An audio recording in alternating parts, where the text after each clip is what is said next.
મિત્રો, તમે જિગ્નેશ મેઘાણીને તો ઓળખતા જ હશો. છેલ્લા 5 દિવસથી સોશિયલ મીડિયા પર ચર્ચામાં છે.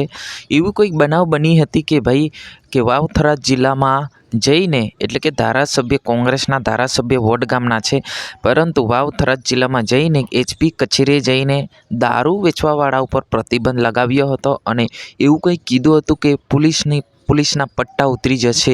આવી બધી વાતો ત્યાં કરવામાં આવી હતી. આને લઈને પોલીસ પરિવાર આક્રોશ રેલી કાઢી હતી અને ફરિયાદ નોંધ કરવાની માંગ કરી રહ્યા હતા અને સાથે એમની જે ધારાસભ્યની જે સીટ છે એ પણ રદ કરવામાં આવે, આ રીતના માંગ સાથે ઉતર્યા હતા.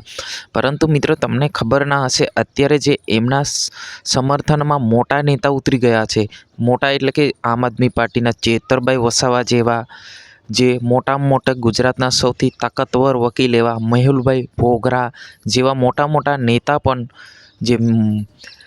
જે એમના સમર્થનમાં આવી ગયા છે.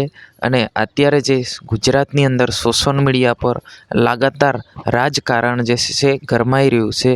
ગરમાવાનું કારણ એ છે કે જે જિગ્નેશ મેઘાણી છે, વાવ-થરાદ જિલ્લામાં જઈને એચપી કચેરી રેલી સાથે ગયા હતા અને જે ધારણા પર બેસી ગયા હતા. એવું કહી રહ્યા હતા કે ડ્રગ્સ, દારૂ જે વેચવામાં આવે છે એમને પકડવામાં આવે અને ગુજરાતની અંદર આ બધી ડ્રગ્સ છે જે બંધ કરવામાં આવે, આ રીતના માંગ લઈને ઉતર્યા હતા. અને સાથે સાથે એવું પણ કહી દીધું હતું કે ભાઈ તમારા પટ્ટા ઉતરી જશે, એટલે કે પોલીસ સાહેબોના પટ્ટા ઉતરી જશે.